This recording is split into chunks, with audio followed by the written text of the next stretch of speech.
إن الحمد لله نحمده ونستعينه ونستغفره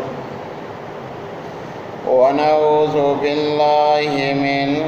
شرور أنفسنا ومن سيئات أعمالنا من يهده الله فلا مضل له ومن يضلل فلا هادي له وأشهد أن لا إله إلا الله وحده لا شريك له وأشهد أن محمدًا عبده ورسوله أما بعد فإن خير الحديث كتاب الله وخير الهدي هدي محمد صلى الله عليه وسلم وشر الأمور محدثاتها وكل محدثة بدعة وكل بدعة ضلالة وكل ضلالة في النار يا أيها الذين آمنوا اتقوا الله حق تقاته ولا تموتن إلا وأنتم مسلمون يا أيها الناس اتقوا ربكم الذي خلقكم من نفس واحدة وخلق منها زوجها وبث منهما رجالا كثيرا ونساء واتقوا الله الذي تساءلون به والأرحام إن الله كان عليكم رقيبا يا أيها الذين آمنوا اتقوا الله وقولوا قولا سديدا يصلح لكم أعمالكم ويغفر لكم ذنوبكم ومن يطع الله ورسوله فقد فاز فوزا عظيما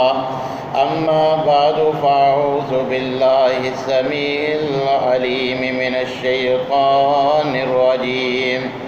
من حمزه ونفخه ونفسه بسم الله الرحمن الرحيم إنا أنزلناه في ليلة القدر وما أدراك ما ليلة القدر ليلة القدر خير من 1000 شهر تنزل الملائكة والروح فيها بإذن ربهم من كل أمر سلام هي حتى مطلع الفجر وقال النبي صلى الله عليه وسلم من قام ليلة القدر إيمانا واحتسابا غفر له ما تقدم من ذنبه كان رسول الله صلى الله عليه وسلم يعتكف العشر الأواخر من رمضان كان رسول الله صلى الله عليه وسلم يجتهد في العشر الأواخر ما لا يجتهد في غيره. تمام قسم کی تعریفات مالک العلام ذوالجلال والاکرام وحدہ لا شریک مالک کائنات اور خالق ارض و سما کے لیے لاکھوں کروڑوں درود و سلام اس ہستی اقدس و مقدس کے اوپر جن کا نامی اسم گرامی جناب محمد الرسول اللہ صلی اللہ علیہ وسلم ہے. سامعین محترم، یوں تو رمضان کا پورا مہینہ ہی خیر و برکت والا ہے، ایک ایک لمحہ قیمتی ہے، مگر یہ جو باقی ماندہ ایام ہیں یہ گزرے ہوئے ایام سے بھی اجر و ثواب کے لحاظ سے انتہائی اہمیت کے حامل ہیں۔ نبی کریم علیہ الصلاۃ والسلام کا اسوہ، آپ کا ان دنوں میں طرز عمل، ام المومنین حضرت عائشہ رضی اللہ تعالیٰ عنہ بیان کرتی ہیں کہ اذا دخل العشر، جب آخری عشرے کا آغاز ہوتا، شد معذرہ، نبی کریم علیہ الصلاۃ والسلام مکمل تیاری کر لیتے، عبادت کے لیے اپنے آپ کو مکمل تیار کر لیتے، جیسے کوئی اپنی کمر باندھ لیتا ہے، کمر کس لیتا ہے۔ انہی الفاظ سے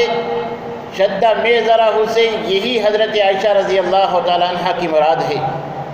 وَأَحْيَا لَيْلَهُ، نبی کریم علیہ الصلاۃ والسلام رمضان کے آخری ایام کی راتوں کو جاگ کر اللہ کی عبادت کیا کرتے تھے۔ وَأَيْقَظَ أَهْلَهُ، خود بھی عبادت کرتے اور اپنی ازواج کو بھی قیام اللیل کے لیے رات کو جاگ کر عبادت کرنے کے لیے بیدار کیا کرتے تھے۔ اور حضرت عائشہ رضی اللہ تعالیٰ عنہ ہی دوسرے موقع پر نبی کریم علیہ الصلاۃ والسلام کے ان دن اور راتوں کی کیفیت یوں بیان کرتی ہیں، کان رسول اللہ صلی اللہ علیہ وسلم یجتہد، کہ نبی کریم علیہ الصلاۃ والسلام اس آخری عشرے کی دن اور راتوں میں جتنی عبادت کیا کرتے تھے، کوشش کیا کرتے تھے، ما لا یجتہد فی غیری، کہ آخری عشرے سے پہلے عشروں میں اتنی اللہ تبارک و تعالیٰ کی عبادت نہیں کرتے تھے کہ جتنی، یعنی پہلے 2 عشروں سے بھی زیادہ آخری عشرے میں نبی کریم علیہ الصلاۃ والسلام عبادات کیا کرتے تھے۔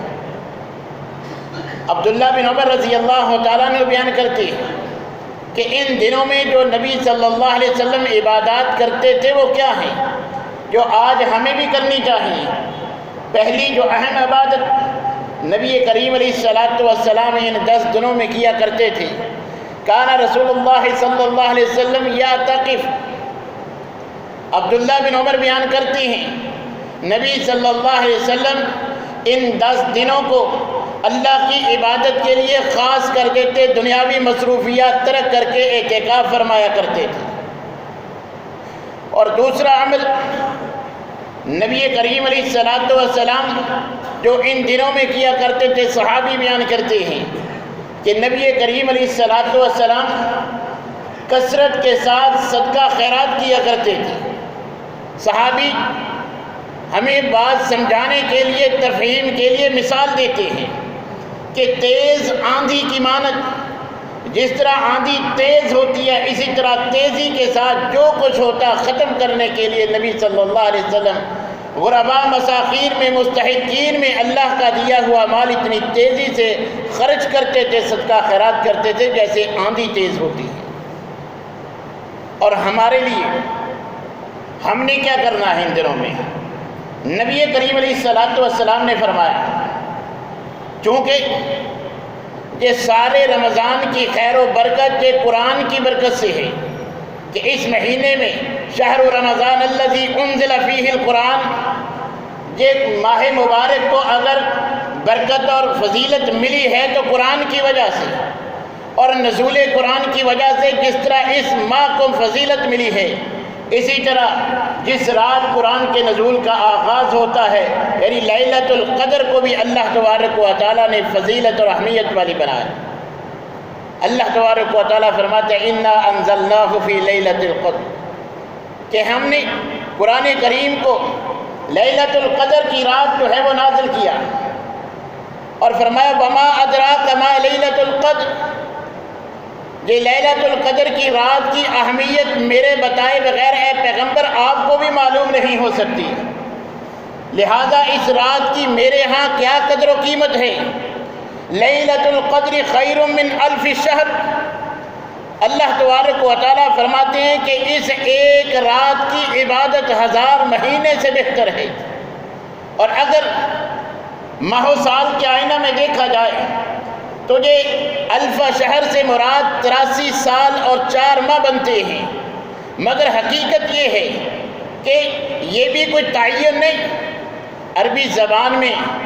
گنتی کے لیے سب سے بڑا جو حرف تھا، جو لفظ تھا، وہ الف تھا، وہ اللہ نے استعمال کیا۔ اس سے اوپر شمار کرنے کے لیے، گنتی کے لیے جتنے الفاظ ہیں وہ عربی کے نہیں ہیں، دوسری زبانوں کے۔ عربی کو جو ہے وہ زیر زبر لگا کے بنائے گئے ہیں، ملین وغیرہ۔ جو سب سے انتہا تھی عربی زبان میں، وہ لفظ اللہ نے استعمال کیا، جس سے یہ بات معلوم ہوتی ہے کہ صرف یہ 83 سال اور 4 ماہ نہیں، اس سے بھی زیادہ عبادت کرنے والے جتنا اجر صرف ایک رات کی عبادت سے اللہ تبارک و تعالیٰ عطا فرما دیتے۔ اور ہماری عمومی طور پر ہمارے معاشرے میں یہ 80 سال سے اوپر اللہ عمر ہی کسی کو دیتے ہیں۔ ساری عمر کی عبادت کا ثواب صرف ایک رات اگر ہم عبادت کر کے گزار لیں تو اللہ تبارک و تعالیٰ اتنا ہمیں اجر ثواب عطا فرماتے۔ اور یہ بھی یاد رکھیے، یہ فضیلت اس رات عبادت کرنے کی ہے، رات جاگنے کی نہیں۔ آج ہمارے بہت سارے مسلمان وہ تاک راتیں جاگتے ہیں، عبادت نہیں کرتے۔ کوئی سوشل میڈیا پہ، کوئی ٹی وی پہ بیٹھ کے، کوئی میچ دیکھ کے، کوئی گپے لگا کے۔ رات جاگنے کی فضیلت نہیں، اس رات کی عبادت 1000 مہینے کی عبادت جتنی اجر و ثواب کے لحاظ سے۔ لہذا ہمیں اللہ تبارک و تعالیٰ کیا یہ بہت بڑا احسان ہے کہ اللہ تعالیٰ نے ہمیں یہ موقع فراہم کیا ہے کہ ہماری زندگی 80 سال 83 سال ہو نہ ہو، ہر سال جتنی اللہ ہمیں عمر دے رہے ہیں، یہ لیلۃ القدر ہماری زندگی میں لا کے اللہ ہمیں موقع فراہم کرتے ہیں عبادات کا۔ تو اس لیے میرے بھائیو، اور دوسری بات جو آج ہمارے معاشرے میں نظر انداز کر دی جاتی ہے، شرعی لحاظ سے رات کا آغاز غروب آفتاب سے ہوتا ہے۔ ہم تو سمجھتے ہیں نا کہ عبادت کا وقت شاید صلاۃ التراویح کے بعد شروع ہوتا ہے۔ اللہ نے اس صورت میں اختتام تو بتلا دیا کہ حتیٰ مطلع الفجر، طلوع فجر تک اس کی خیر و برکت رہتی ہے اس لیلۃ القدر کی، مگر آغاز اس کا اذان مغرب سے غروب آفتاب سے ہو جاتا ہے۔ جو وقت ہم دنیاوی مصروفیات میں گزار دیتے ہیں، اس میں بھی ہمیں سستی نہیں کرنی چاہیے، بلکہ تاک رات، یہ جو 5 تاک راتیں ہیں، ایک تو ہم گزار چکے ہیں، جو باقی ماندہ 4 ہیں، ان میں کوشش کرنی چاہیے کہ اپنی ساری مصروفیات جو ہیں، دنیاوی سارے کام وہ مغرب سے پہلے کر لیں، مغرب سے فجر تک کا جو وقت ہے وہ اللہ کی عبادت کے لیے خاص کر لیں۔ اور یہ لیلۃ القدر جس کی یہ فضیلت بیان ہوئی ہے، اس کے بارے میں نبی کریم علیہ الصلوۃ والسلام نے فرمایا تحروا لیلۃ القدر فی الوتر من العشر الاواخر من رمضان، کہ اس کو رمضان کے آخری عشرے کی تاک راتوں میں تلاش کرو۔ اور نبی صلی اللہ علیہ وسلم کی زندگی میں بعض دفعہ نبی صلی اللہ علیہ وسلم کو اللہ نے اشارے کنایے سے بتلا دیا تھا۔ ان صحیح احادیث سے یہ بات معلوم ہوتی ہے کہ ان تاک راتوں میں بدلتی رہتی ہے، صرف ایک 27ویں رات جو خاص سمجھتے ہیں، یہ شرعی لحاظ سے درست نہیں۔ ایک مرتبہ نبی صلی اللہ علیہ وسلم کو بتلا دیا کہ اس بار لیلۃ القدر کون سی رات ہے۔ آپ خوشی سے صحابہ کو بتلانے کے لیے نکلے، آگے 2 صحابہ میں جنازہ چل رہا تھا، مگر اللہ کو جیسے مقصود تھا، اللہ نے بتلایا تھا پھر بلا دیا۔ آپ نے بیان کر دیا کہ اللہ نے مجھے بتلایا تھا، اب مجھے بلا دیا کہ وہ اس سال کون سی رات ہے۔ ایک مرتبہ خواب میں دکھلا دی گئی کہ لیلۃ القدر، وہ ایسے منظر نبی صلی اللہ علیہ وسلم کو دکھلا دیا کہ جب آپ فجر کی جماعت کروا رہے ہیں، بارش کی وجہ سے چھت ٹپکی ہے، آپ کیچڑ میں گیلی مٹی پہ سجدہ کر رہے ہیں، تو یہ نشانی اس سال 21ویں رات کو جو ہے وہ نمودار ہوتی ہے۔ تو ان تمام دلائل سے یہ بات معلوم ہوتی ہے کہ ان 5 راتوں میں ایک رات لازماً ہوتی ہے، آخری عشرے کی تاک راتوں میں ہوتی ہے، جیسا کہ صحابی نبی صلی اللہ علیہ وسلم سے سوال ان کی زندگی میں کر چکے ہیں کہ یہ پورے سال میں یا رمضان میں، فرمایا رمضان میں، اور رمضان کے متعلق بھی فرما دیا آخری عشرے کی تاک راتوں میں۔ اور پھر صحابی نے سوال کیا کہ انبیاء کے ساتھ یہ خیر و برکت اٹھا لی یا قیامت تک باقی؟ آپ نے فرمایا قیامت تک باقی ہے۔ تو ہمیں ان 4 باقی جو ماندہ تاخیراتی ہیں ان میں اللہ تبارک و تعالیٰ کی کثرت کے ساتھ جو ہے وہ عبادت کرنی چاہیے، اور عبادات میں سر فہرست جس چیز کو ہمیں مد نظر رکھنا ہے وہ کثرت کے ساتھ اللہ سے دعائیں ہیں، کیونکہ ام المومنین حضرت عائشہ رضی اللہ تعالیٰ عنہ نے نبی صلی اللہ علیہ وسلم سے پوچھا تھا، مشورہ لیا تھا کہ اگر آپ نے جو نشانیاں بتلائی ہیں کہ نہ زیادہ سردی نہ زیادہ گرمی، معتدل سا موسم ہوگا، آسمان پہ سفیدی ہوگی، تو نبی صلی اللہ علیہ وسلم سے پوچھا اگر ایسے اثرات دیکھ لوں، شک پڑ جائے کہ یہی رات لیلۃ القدر کی رات ہے، تو اللہ سے میں عائشہ کیا مانگوں؟ فرمایا اگر کوئی مانگنے کی چیز ہے وہ گناہوں کی معافی، 7 الفاظ بھی بتلا دیے، اللہم انک عفو تحب العفو فاعف عنی،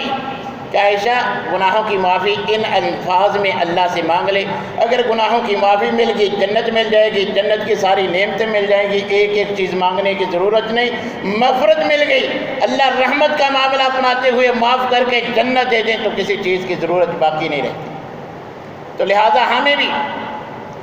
ان راتوں میں تاخیراتوں میں کثرت کے ساتھ جو ہے وہ اللہ سے استغفار کرنا چاہیے، اپنے ملک کے لیے، مسلمانوں کے لیے، بیماروں کے لیے، اور تمام جتنی بھی آفات کا ہمیں سامنا ہے، وباؤں کا، بلاؤں کا سامنا ہے، ان سے تحفظ کی اللہ تبارک و تعالیٰ سے گڑ گڑا کے دعائیں کیجیے۔ اور اس کے ساتھ ساتھ اللہ تبارک و تعالیٰ جب جنت کے دروازے کھولتے ہیں، سیل تو جنت کی لگ جاتی ہے، مگر ایک روایت میں وضاحت ہے، نبی صلی اللہ علیہ وسلم نے فرمایا کہ ہر سوموار اور جمعرات کے دن اللہ جنت کے دروازے تو کھول دیتے ہیں، مگر اس عالم میں بھی